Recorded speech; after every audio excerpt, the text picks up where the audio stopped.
Bonsoir, mesdames et messieurs. Bienvenue chez Montréal Autoprix, division hybride électrique. Ici Daniel Breton, en compagnie de Yannick Asselin, Sylvain Juteau et Mario Langlois. On va parler du Cybertruck de Tesla. D'abord et avant tout, on va établir quelques règles pour s'assurer que les choses se passent de façon civilisée.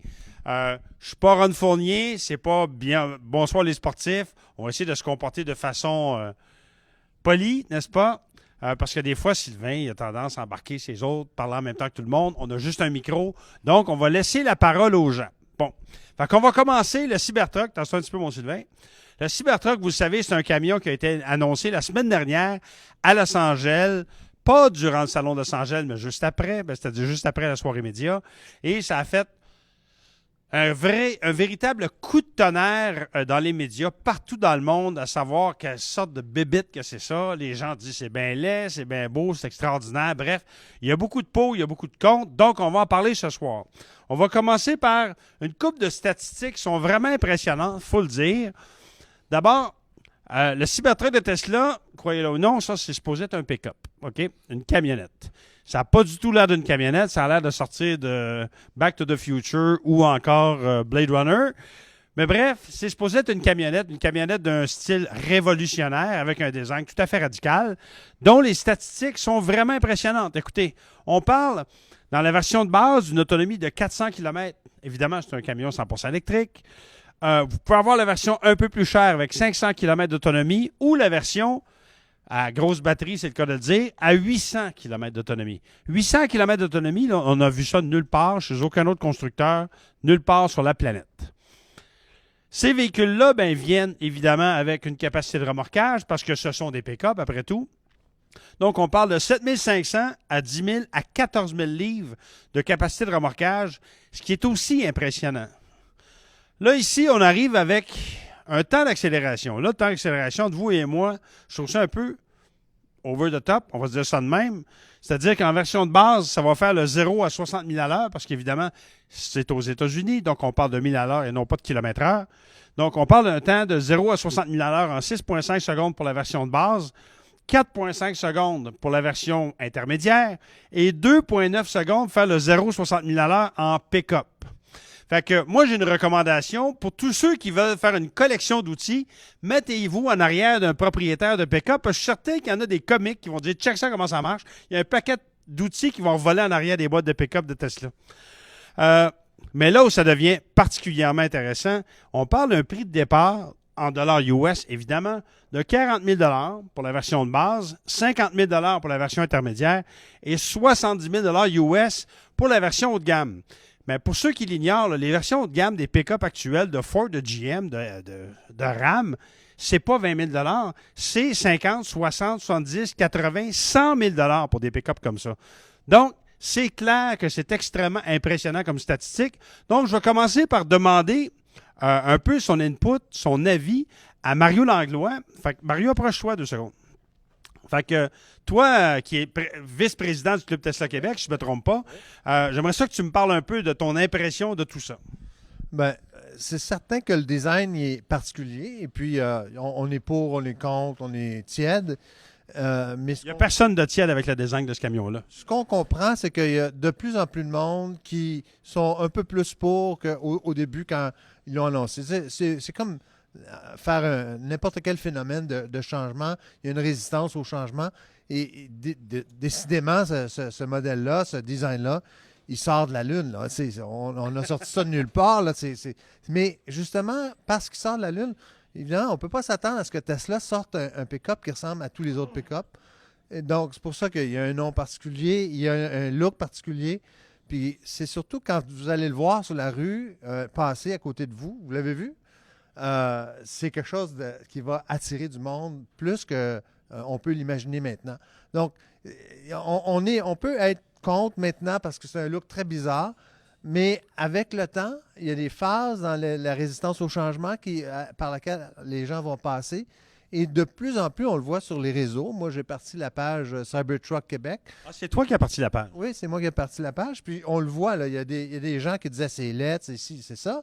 Et puis, au bout du compte, là, ces gens-là disent à force de le regarder, parce que les voient les commentaires positifs, là, à force de le regarder, tout d'un coup, les gens disent moi aussi, je vais m'en commander un. Donc, c'est sûr que c'est pas commander un, c'est réserver un à 150 c'est facile. Puis, il y a probablement beaucoup de réservations qui sont faites ils ne vont pas se résoudre en contrat, mais ça démontre quand même un intérêt assez particulier du public. En fait, surtout qu'on parle que du Cybertruck dans les médias, les réseaux sociaux et dans les médias en général.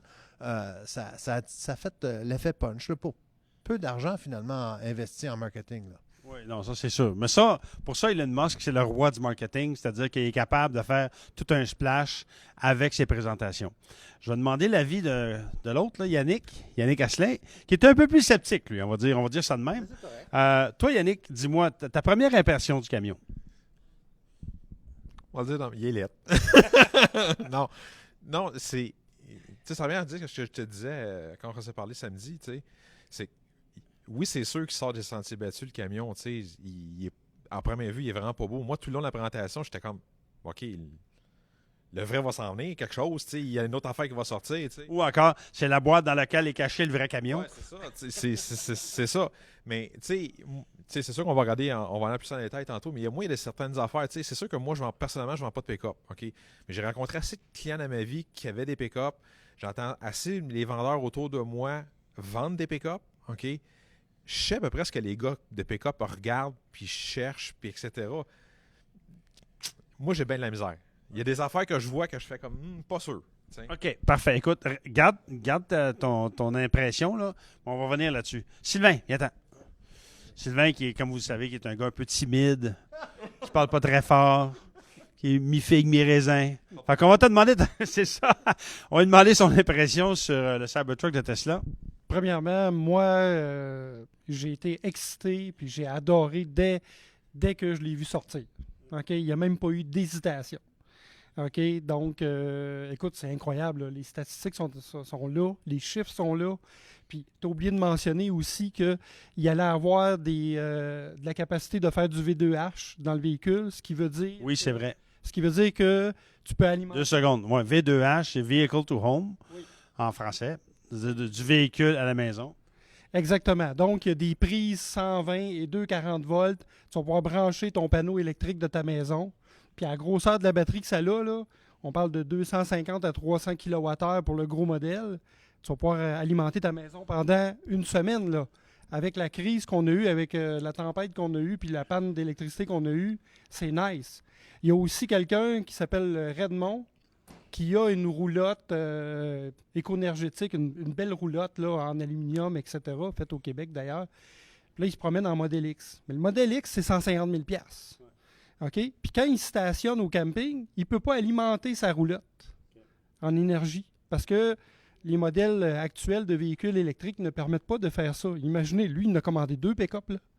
Okay. Imaginez, moi, je vois, pensons à la génération, la jeune génération, qu'eux autres, c'est des globetrotters. Là. Ils vont s'acheter un Cybertruck avec une roulotte, puis ils n'auront plus de maison. Là. Ils vont travailler de n'importe où dans le monde en le faisant écologiquement, avec peu d'émissions. Imaginez. Puis n'oubliez pas, une des features qui va être offerte, c'est même des panneaux solaires dans le coffre rétractable, le couvercle du coffre. L'autre point qui n'a pas été mentionné aussi, c'est que le véhicule est blindé. Durant la démonstration, avec une masse, ils ont essayé de péter ça. Ça n'a pas fonctionné. Ça n'a pas fait de scratch. Puis, ça peut paraître anodin, mais c'est pourquoi il est si solide que ça. C'est parce qu'il est fait en acier inoxydable. Acier inoxydable, ça veut dire pas de rouille. Au Québec, je pense que la rouille est bien réelle avec notre climat. Puis, suspension pneumatique. Il y a même aussi le Cyberquad qui a présenté, le 4 roues là, électrique. Là, oui, effectivement. Que quand il embarque dans la boîte, ça le met en recharge automatiquement. Tu sais, c'est incroyable, là. Toutes les applications. Puis, dernier point que je pense qui est important, moi, ce que j'ai regardé, bon, moi je suis un peu fou, pas autant qu'Elon Musk, mais bon. Mais, tu sais, je pense que je ne suis pas une référence pour la clientèle type, mais moi, j'ai parlé avec 4 entrepreneurs électriciens qui en ont tous commandé, puis pas juste un, là, à coup de 4. Parce qu'ils sont dans un marché où c'est la compétitivité, ils veulent gagner les travaux, les jobs, les appels d'offres, puis le fait d'avoir un camion qui coûte 20% des coûts pour le faire fonctionner par rapport à un pick-up traditionnel à essence, ça peut faire qu'il gagne des mandats au lieu d'en perdre. C'est majeur. C'est intéressant. Écoute, bon, donc les arguments pour et contre. Tassons-nous un petit peu.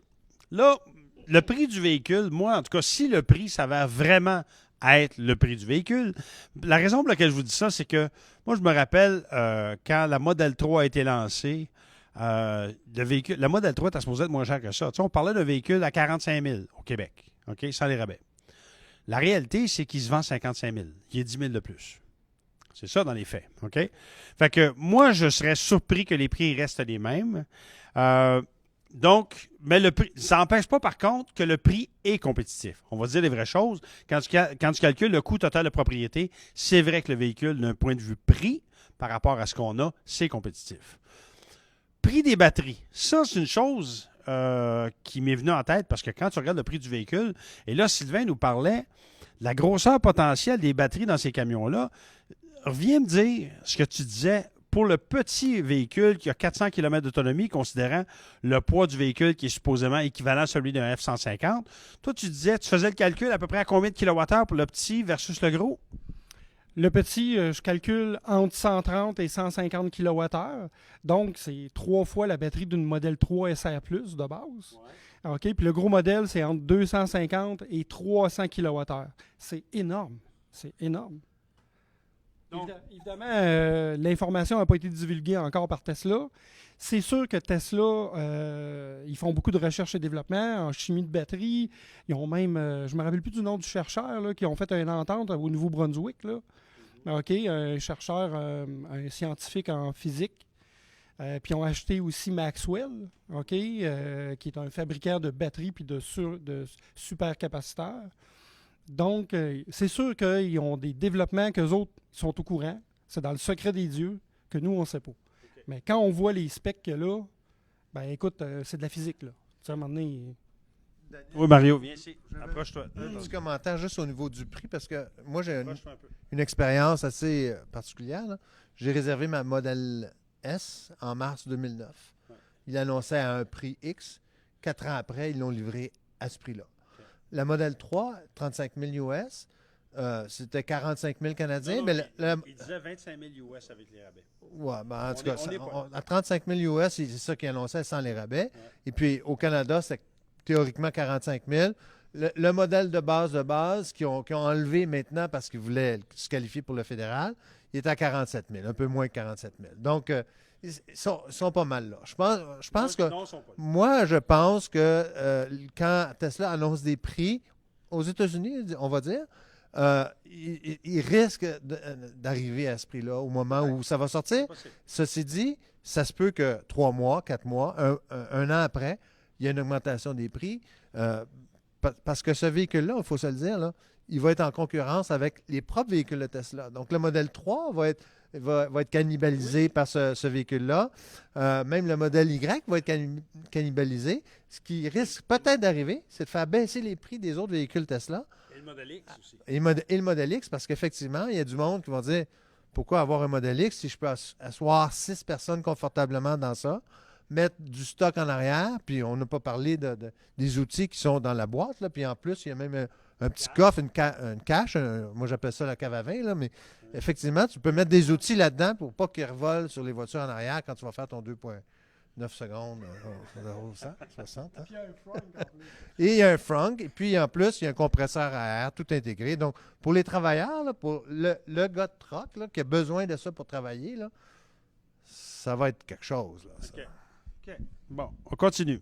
Donc, ce qu'on dit, c'est que s'il y a de telles avancées par rapport à la technologie de batterie, comme on le soupçonne, ça veut donc dire que ça risque de faire en sorte que les modèles 3, les modèles S et les modèles X à venir vont voir leur prix baisser.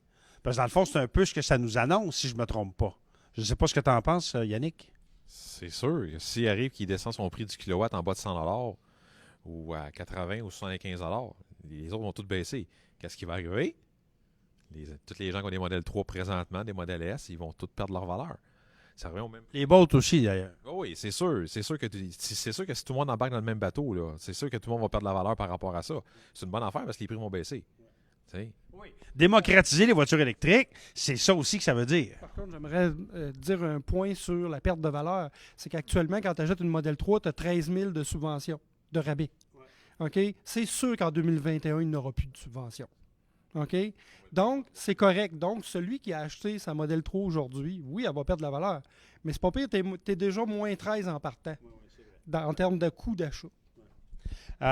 Si on parle maintenant d'aérodynamique, écoutez, moi j'ai entendu beaucoup de choses sur l'aérodynamique de ce véhicule-là, supposément qu'il l'est, qu'il ne l'est pas. Est-ce que vous avez quelque chose à dire sur ça? Oui, viens-t'en. Donc, c'est certain que ce véhicule-là, en termes d'aérodynamisme, il ne bat peut-être pas la Model 3, qui est presque parfaite, là. Mais il va battre n'importe quel autre pick-up, là. Les autres pick-up qui sont tous droits, les boîtes carrées. les boîtes carrées, Oui, oui, effectivement. Puis en plus, que la boîte se ferme. Donc, il va y avoir une fluidité du vent, de la friction inimaginable, là, incomparable avec n'importe quoi qui se fait d'autre en termes de camion. OK. Oui, mon cher. Oui, la boîte se ferme. Là. Moi, je regarde la quantité de pick-up qu'un concessionnaire va livrer. Là. La majorité des gars vont avoir des boîtes fermées. Là. C'était ça ce qui a fait la seule différence qui est nouveau, qui a déjà existé, parce que j'avais déjà vu ça, c'est de l'avoir électrique. Mais j'ai dit avoir des toiles sur un dessus d'une boîte, ils ont tout ça. Puis si vous vous souvenez, vous savez l'émission américaine Mythbusters? Oui. Il avait vérifié, voir est-ce que c'était mieux de rouler la tailgate baissée ou ou fermée ou peu importe. Et ils se sont aperçus que pour un pick-up, c'était mieux d'avoir la tailgate levée parce que la draft devant créait un trou en arrière de la vitre, puis ça faisait que le camion était plus économique de même. Ah ouais? Oui, c'est pas moi qui le dis, là. Mais moi, au début, j'étais très, très, très sceptique. Mais d'avoir la fameuse affaire, je vous dirais, la majorité des pick-up aujourd'hui, à moins que quelqu'un travaille avec son pick-up et qu'il en a besoin, sont toutes fermées à cette heure. Fait qu'il n'y a rien de nouveau là-dedans pour ça. La trappe dans le plancher, ça existe déjà. Il y en a qui l'ont dans les ailes, bon, etc. Fait que oui, il y a des affaires qui ont sorti oui, c'est poussé. Il y a certaines affaires, c'est comme de ne pas avoir un coffre en avant. C'est sûr que ça n'existe pas dans un pick-up normal, mais les autres affaires, on a déjà vu ça. Là. Fait que, c'est ça. OK. Oui, 2 secondes. Oui, Sylvain. Vas-y donc, mon Sylvain. C'est un point qu'on a oublié de mentionner, c'est la garde au sol. La garde au sol est de 16 pouces, mais c'est une suspension pneumatique. Donc, quand tu vas faire de l'autoroute ou de la vitesse, ça va descendre en bas de 10 pouces. Donc, ça, c'est pas tous les pick-up qui font ça, puis qui ont en même temps une garde au sol de 16 pouces. Puis l'autre point, c'est que le couvre-boîte, là, OK, qu'on peut l'appeler comme ça, c'est que contrairement aux autres pick-up, c'est que lui, il va jusqu'en haut du toit pour l'aérodynamisme. Fait que la vitre en arrière, là, quand la toile va être comme déroulée, ben, tu ne verras pas en arrière. Mais c'est pas pire, il y a 8 caméras dans une Tesla, fait qu'il n'y a pas de problème, tu vas voir en arrière. Tu vas avoir une très belle vue à l'arrière. Fait que c'est là qu'il se démarque. Fait que la shape en triangle, là, qu'il y en a qui disent comment ça c'est un triangle, c'est comme le vaisseau de Star Wars, là. Mais c'est pas pour rien qu'ils ont fait ça, là. T'sais, Hans, là, le chef designer. Là. En solo? Ouais. Écoute, son nom de famille il est un peu dur à prononcer, le vrai Hans, là. Mais c'est un king, là. Il a été le chercher chez Maserati, je pense. Je sais pas. Je me rappelle bien, là. Mais c'est lui qui a designé le modèle S, le modèle Y, le modèle 3 et évidemment le Cybertruck. OK. Bon. Là, je veux qu'on parle versatilité. Et ça, c'est une des choses dont toi, tu m'as parlé. Parce que tu m'as dit, moi... Oui, ça va tôt. OK, là, c'est 2 contre 1. OK, versatilité. Toi, tu me dis une chose dont je me rappelle. J'aimerais ça que tu reparles de ça aux gens. Le côté versatile des pick-up. Explique-nous ça. C'est sûr que ce que je te disais, c'est si Elon essaie de faire je vais prendre le terme en anglais, un cookie cutter avec le camion, de dire, regarde, c'est ça, tu peux racheter, mettons, l'autopilote ou telle option ou telle ci, telle ça. Mais si c'est des groupes d'options, ça ne fonctionnera pas. Les gars de pick-up, OK, surtout, exemple, les gars qui travaillent avec leur pick-up, ils vont dire, OK, bon, moi, j'ai besoin d'exemple, OK. C'est sûr que c'est de la mécanique, l'électrique, c'est pas tout à fait pareil. Sauf que moi, j'ai besoin d'avoir un rapport de pont, mettons, de 3 points que l'autre va dire, j'ai besoin de telle affaire. L'autre, j'ai besoin d'avoir des lumières sur le toit. L'autre, j'ai besoin d'avoir telle affaire dans la boîte. Faut que je sois capable de faire ça. le problème, puis ce que je te disais, c'est en 97-98, quand les Toyota sont arrivés sur le marché avec leur Tundra, OK, moi j'étais chez Toyota à l'époque, puis je me souviens d'avoir dit à la personne qui faisait la présentation, je dis si vous n'êtes pas capable de sortir des affaires comme les Ford, les GM, les Dodge, je vais vous dire, ce que je dis toujours en face, je peux avoir un banc bleu d'un bord et un banc rouge de l'autre bord, tellement qu'on peut les personnaliser en fonction de ce que le client a besoin, ça ne fonctionnera pas. Les Toyota, ça ne fonctionne pas. Les Nissan Titan, ça ne fonctionne pas. Parce qu'ils veulent faire des groupes d'options. Si tu veux ça, mais le client va dire j'ai pas besoin de ça, j'ai pas besoin de ça, j'ai pas besoin de ça. Sauf que j'ai besoin d'avoir ça, mais tu peux pas le rajouter. Il faut que je prenne le gros package pour l'avoir. Ouais. C'est ça qui. Tu sais, des fois, tu vas tomber un gars qui va dire moi, j'ai besoin d'avoir un camion de base, OK, un 2 places, j'ai pas besoin d'avoir rien d'autre en arrière, sauf que ça me prend des lumières sur le toit pour X, Y raison. OK? Il y en a comme ça. Je suis capable de le faire. Je vais être capable de le faire. C'est le petit côté que. Puis on s'en parlait. Moi, c'est le côté niche de l'affaire. On va revenir à ça. C'est-tu les gars de Tesla qui vont acheter ça? Qui vont dire ah, mais je voudrais m'acheter un SUV, mais je vais m'acheter ça à la place. Ou il va aller chercher la masse. Moi, j'ai l'impression qu'avec ça, il pourra pas aller chercher la masse de tout le monde. Puis l'idée, on regarde la S, on regarde la X, on regarde la 3. Le design de ça, c'est des véhicules qui sont faits pour la masse. On regarde la S. La S, en 2013, est aussi belle qu'aujourd'hui. Ça, est-ce que ça va se rester dans le temps? Je regarde le design. Tantôt, je l'ai dit, moi, personnellement, je trouve pas le camion joli. OK? Il est laid. Bon, OK? Moi, je pensais, quand j'aurais eu 80, j'aurais vu commencer à avoir des véhicules comme ça sur la route. Pas à 48 ans. Ben, écoute, ça, ce que tu dis là, c'est intéressant parce que, en fait, si tu regardes, quand tu vas chez un concessionnaire Ford, Chrysler, GM, et que tu regardes la liste d'options des voitures en général, des VUS en général, c'est des packages, sauf dans les pick-up.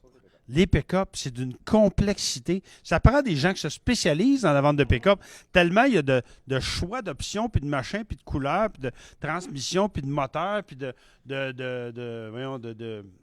treuil, puis de ci, puis de ça. Fait que ça, j'ai entendu ce que tu as dit là. Et 2 secondes.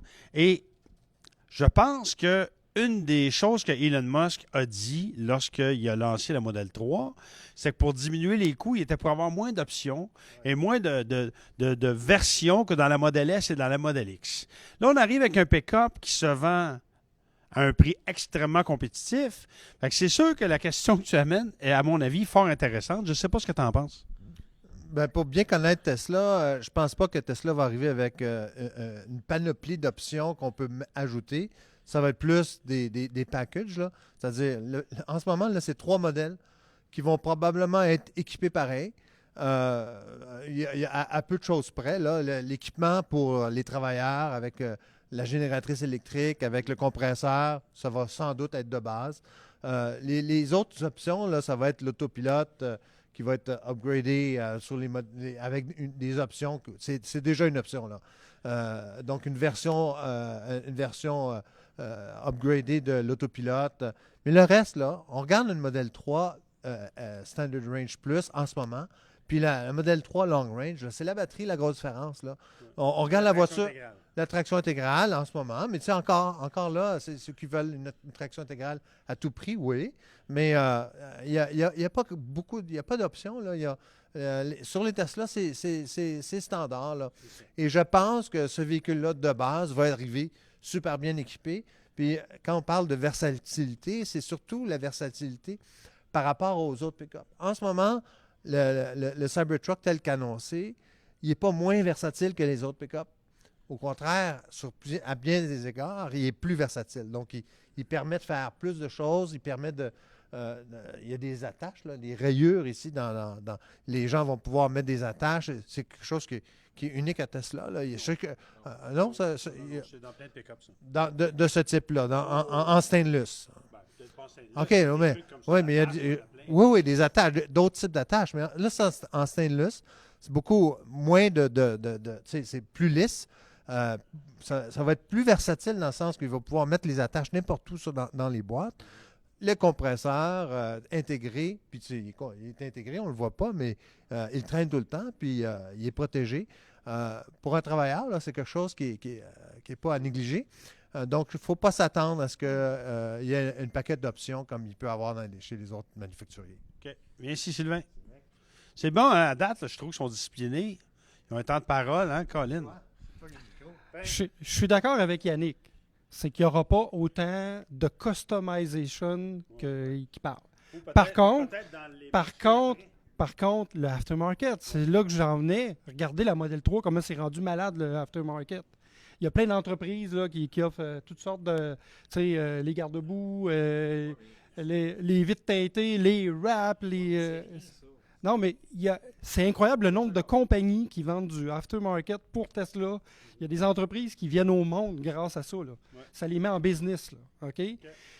Ça, c'est le premier point.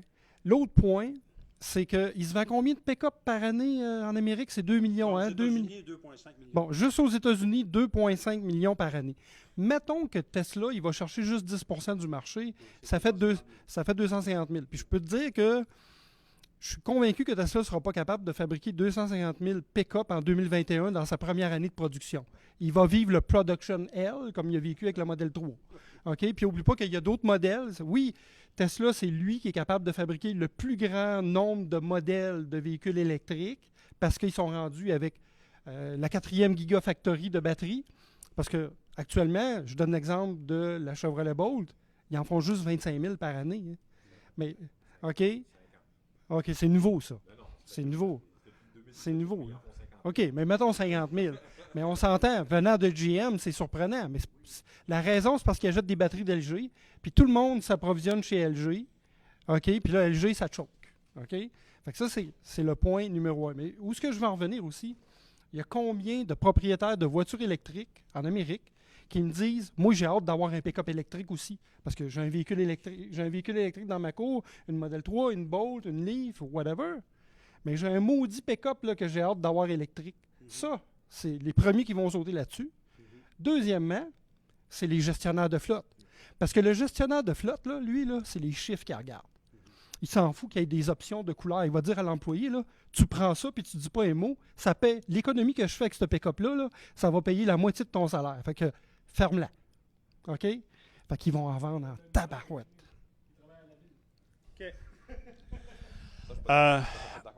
OK. Fais rien. On donne la liberté à tout le monde de pouvoir s'exprimer de façon respectueuse. OK? C'est le feedback que j'ai eu. Fonctionnalité. Toi, tu me dis, j'aimerais ça qu'on parle de fonctionnalité. OK? J'aimerais ça que tu me parles de ça.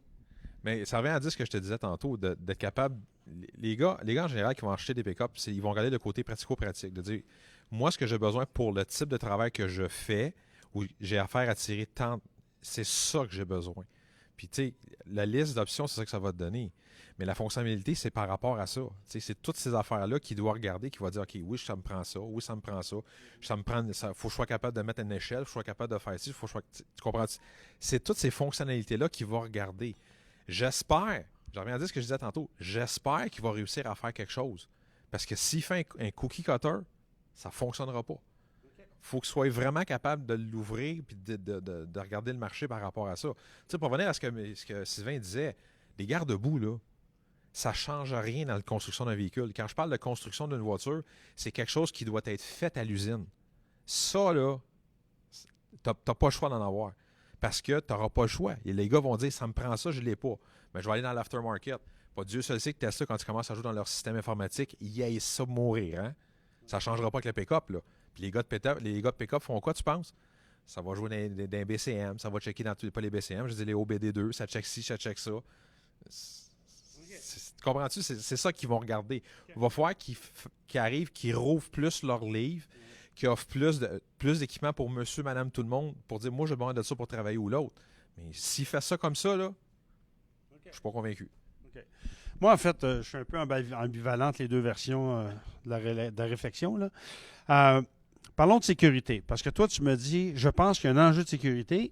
Et eux, ils ne sont pas d'accord. Parce qu'ils disent, dans le fond, il va être plus sécuritaire. Puis toi, tu penses que ça va être moins sécuritaire. Pourrais-tu t'expliquer là-dessus? Bon.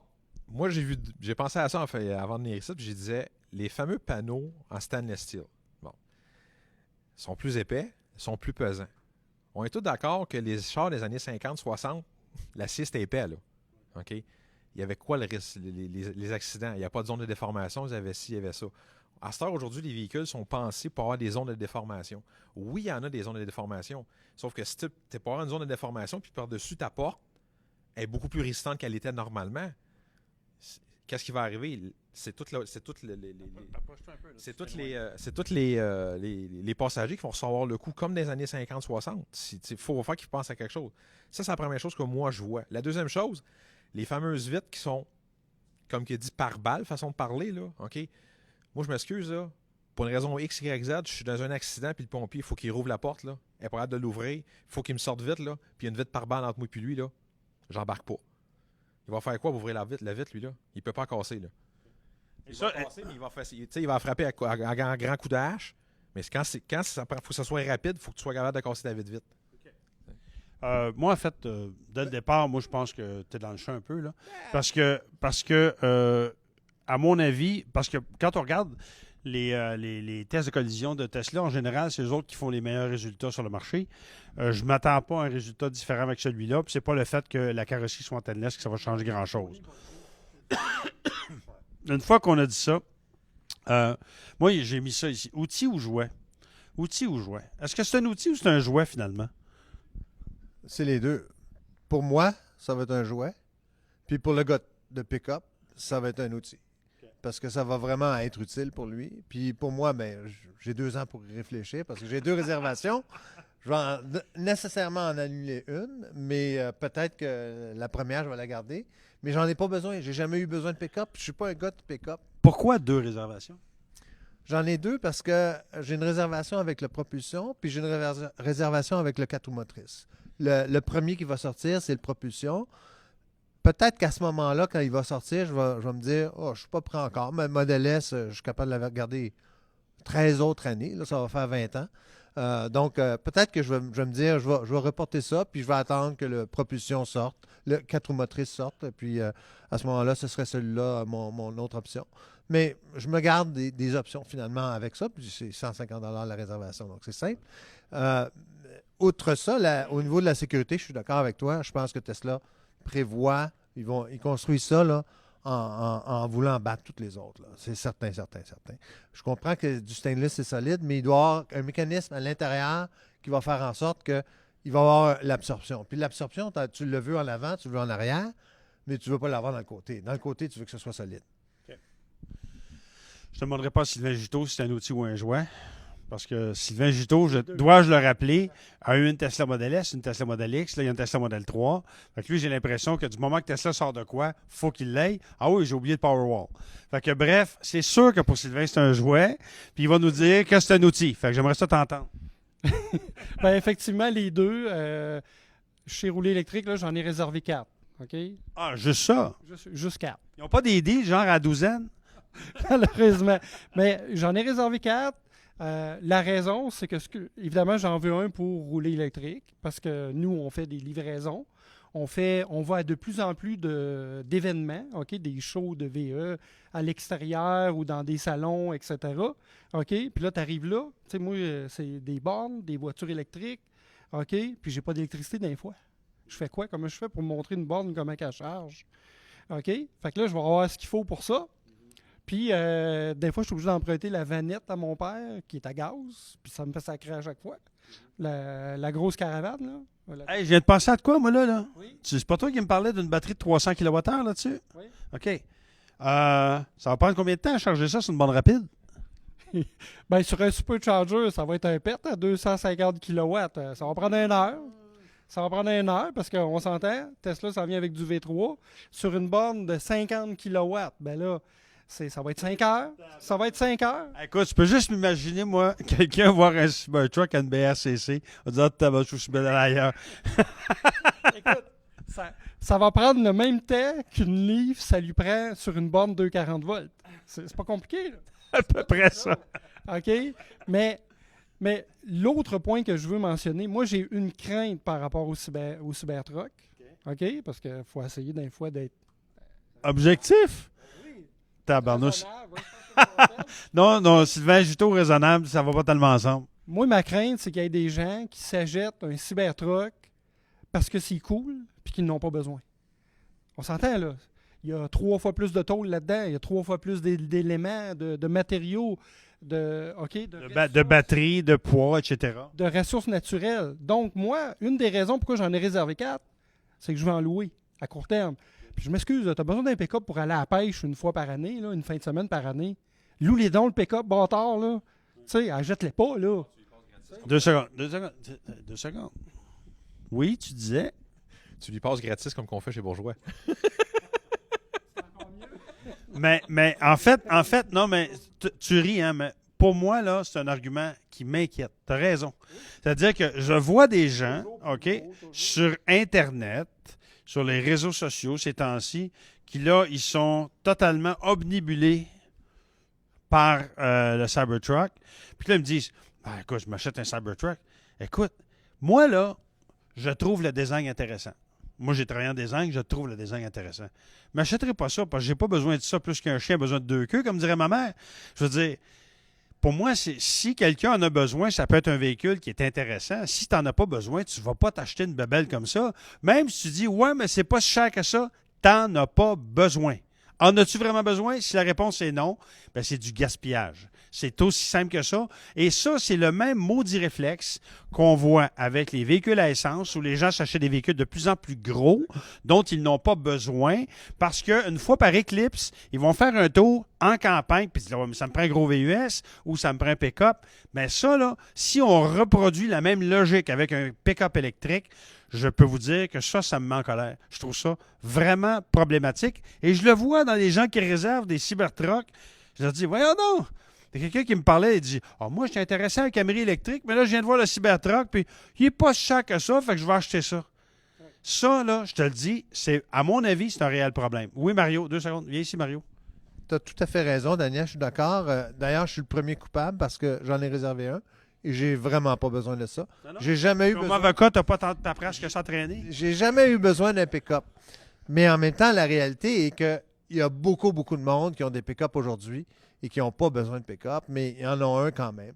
Donc, si ces gens-là peuvent avoir, plutôt qu'un pick-up à essence, avoir un pick-up électrique, c'est tant mieux pour la planète. C'est un pick-up à essence de moins. Mais si ça ajoute des nouveaux acheteurs de pick-up, ça, je considère que, comme toi, là, il y a un problème. Donc, les acheteurs potentiels, est-ce que c'est une clientèle déjà acquise à Tesla ou c'est de nouveaux clients? Qu'est-ce que tu en penses, toi? Moi, je te dirais que ça va être les deux. Parce que tu as des gens qui vont. Tu sais, comme.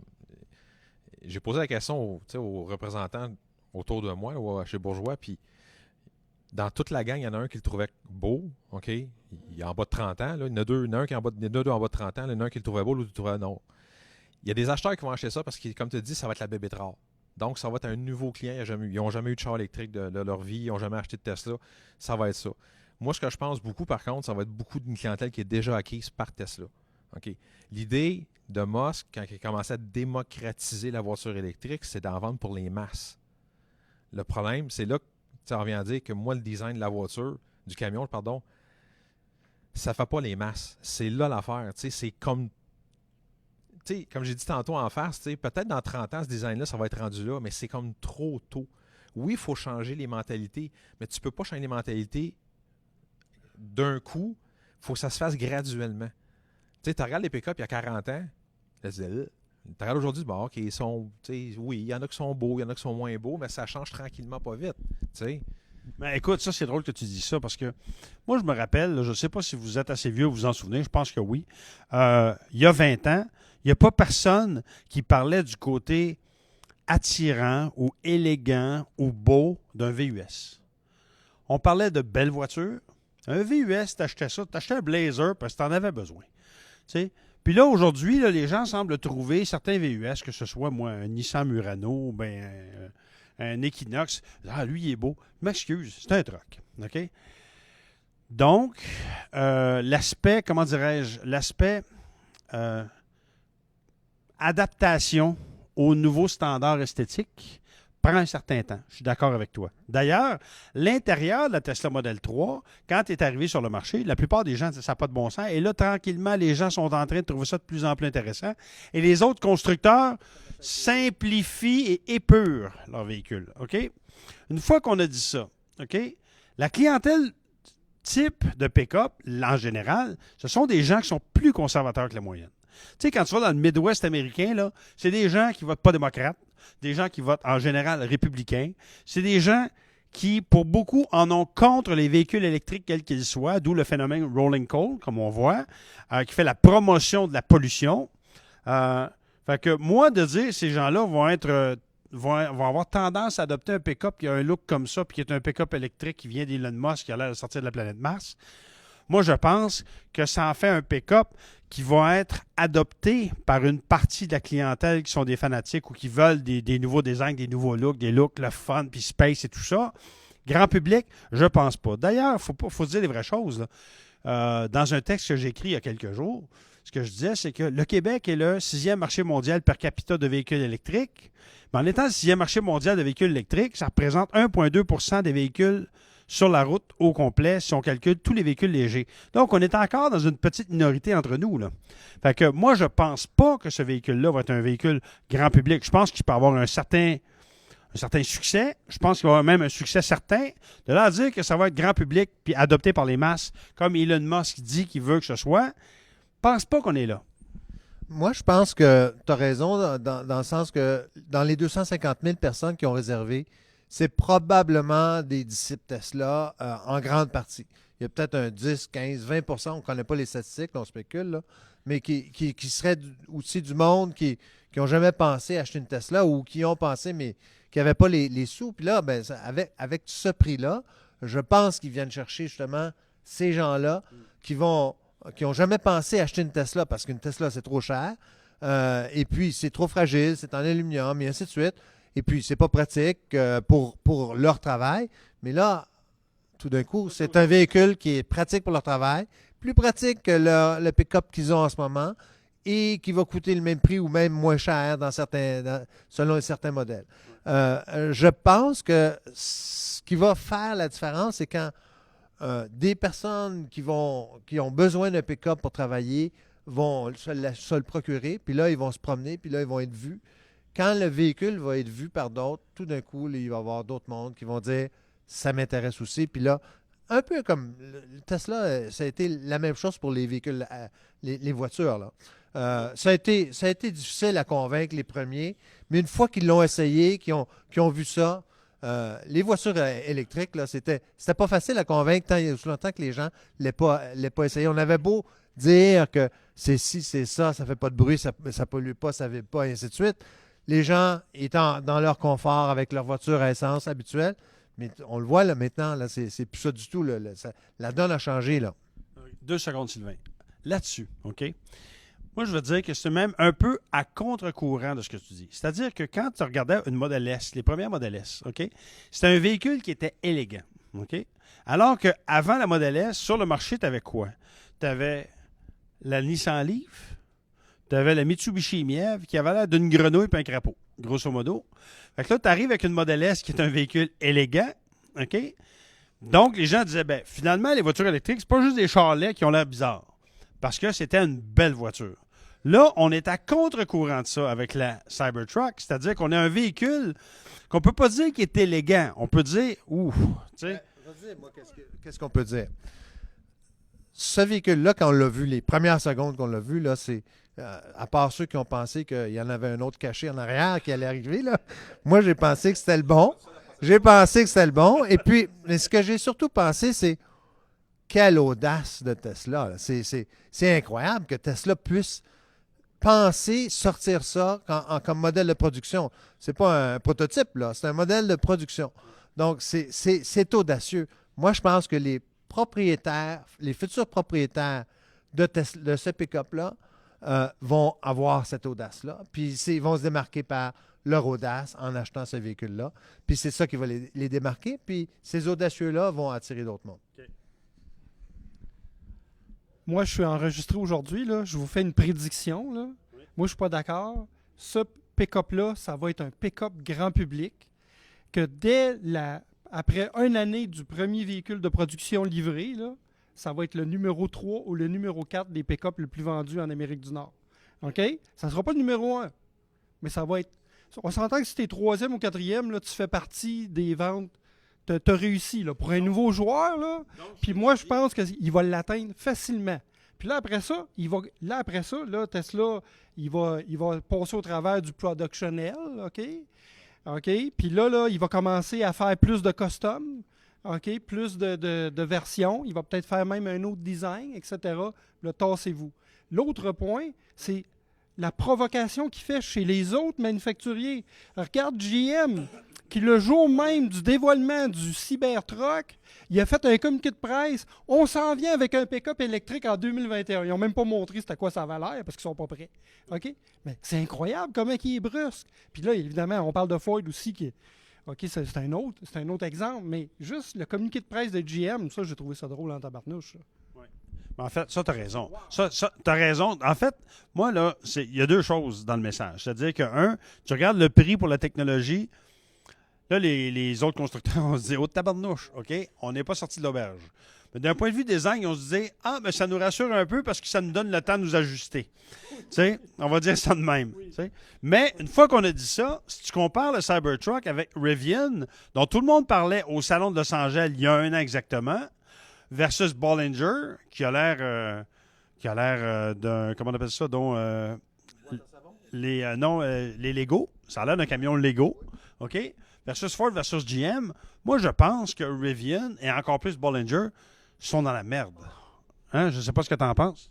Ben, les Bollinger, je ne les connais pas. Là. Je me souviens pas du modèle, là, honnêtement. Là. C'est sûr que Rivian, là, Ford a de l'argent dans Rivian. Ça, moi, c'est sûr que je vois Rivian et Ford, là, moi, ça coûte dans le même lit. Là. OK? GM, on ne l'a pas vu. Moi, je l'ai vu. C'était le prototype qu'on a vu. Ce qu'on sait de GM, c'est que ça va être un Sierra. Ça, on le sait. Parce que dans la fameuse grève qu'il y a eu aux États-Unis, ça a fait partie des négociations. Parce qu'il y avait une des usines qui devait fermer. Puis elle a dit, GM a annoncé dans les négociations que l'usine ne fermera pas, elle ferait des batteries et elle ferait aussi le pick-up électrique qui serait là. Fait que, Amtrak. Là où est-ce qu'il faisait les volts? c'est ça. Amtrak, c'est là ce qui va se faire. Puis il y a l'autre usine qui a fermé Lordstown, là, qui est rendue avec une autre compagnie qui a acheté l'usine que ça va sortir Lordstown Motors, qui veut sortir aussi un autre pick-up qu'on n'a pas de design non plus. Mais c'est sûr que Tesla fait bouger les affaires. Ils n'ont pas le choix. T'sais, les autres vont réagir. Mais ça revient à dire l'autre affaire. Est-ce que le monde va embarquer? S'ils n'embarquent pas parce que les gens trouvent le design beaucoup trop novateur ou innovateur, ils n'embarqueront pas. Ça revient à ça. Tu sais, c'est comme, il y a du monde, parce que toute la semaine, on les a vus depuis jeudi la semaine passée que c'était annoncé. Les gens font des farces, des versions, des ci, des ça. Mais ça revient à dire, c'est comme la Pontiac Aztek. À l'époque, c'était considéré comme un véhicule, pour GM, un véhicule révolutionnaire. Personne n'a aimé le design. Il a arrêté de le faire. Ça revient à ça.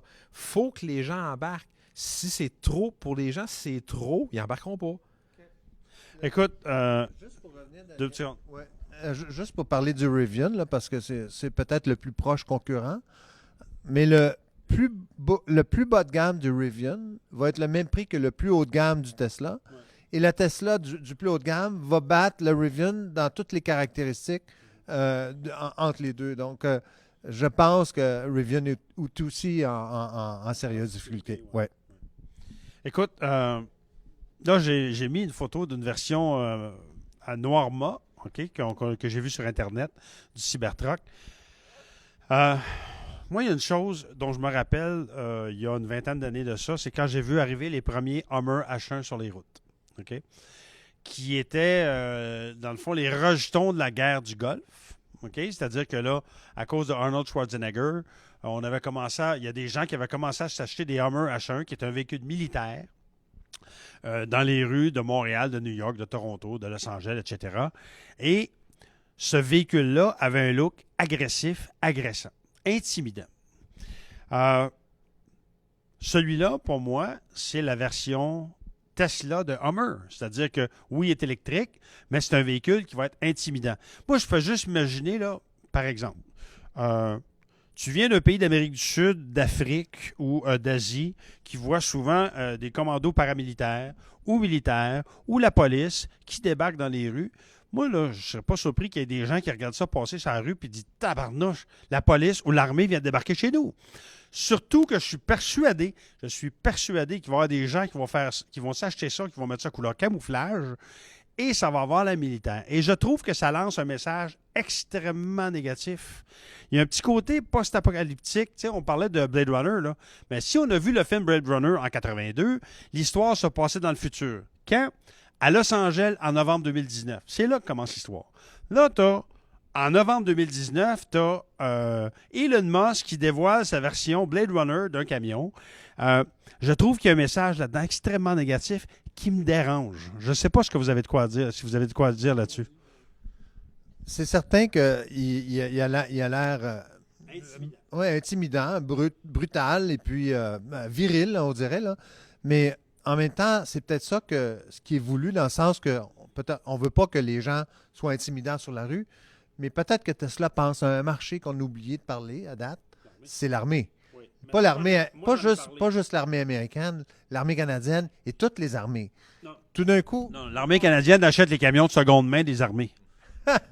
Donc, ils vont acheter les Tesla de seconde main de l'armée américaine. En 20 ans. Ah oui.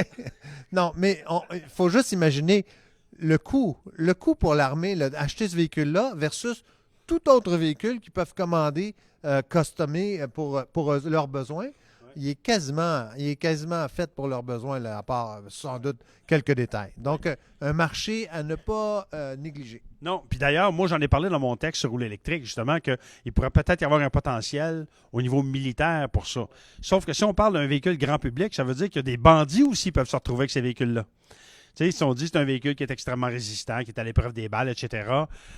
Écoute, j'ai même vu une version, moi, sur Internet, où il y avait mis une mitrailleuse dans la boîte du pick-up. Fait que... Mais... Ça revient à poser la question, c'est-tu nécessaire, elle revient, comme tu dis, les vitres soient par balle, tu sais, c'est-tu nécessaire? Tu sais, c'est-tu un stand de publicité? Mais c'est ça, mais c'est-tu nécessaire? Oui, Sylvain? Je m'excuse, mais aux États-Unis, tout le monde a une arme. Je m'excuse, là. Excuse-toi pas. Tu sais, c'est la réalité. Il va y avoir un marché pour ça. Ah ouais, ben c'est certain. Moi, je serais pas surpris qu'il y ait des groupes paramilitaires là, qui sont très méfiants du gouvernement, qui vont s'acheter ça, puis qui vont les loader à l'os de toutes sortes d'équipements. Là. J'en doute pas un instant. Aux États-Unis, quand il va y avoir une tuerie dans un quartier, ben, le monde va aller se réfugier dans le Cybertruck. Ça va être le seul endroit sécuritaire. Ce qui nous ramène à Mad Max. D'ailleurs, Mad Max, pour ceux qui sont assez âgés pour s'en souvenir, qui est un film australien, ça partait autour de quoi? C'est qu'il y avait une espèce de crise mondiale et les gens couraient après quoi? La ressource? Le pétrole. Donc, écoutez, je pense pas qu'on va on va clore le dossier ici. Ça va faire l'objet de nombreuses autres discussions au fil des prochaines semaines et des prochains mois et des prochaines années peut-être. Mais je pense... La première question qu'on doit se poser, en as-tu vraiment besoin? OK? Si tu n'en as pas besoin, achète-toi pas un Cybertruck. Si tu en as besoin, ça peut être un camion extrêmement intéressant. Sur ce, merci beaucoup Yannick. Ça fait plaisir. Merci beaucoup Sylvain. Merci, Daniel. Merci beaucoup mon cher Mario. Merci, Daniel. Et donc, la semaine prochaine, je vais parler d'un autre truc complètement différent en direct de l'Indiana. C'était Daniel Breton pour Montréal Autoprix. Division hybride électrique. À la semaine prochaine.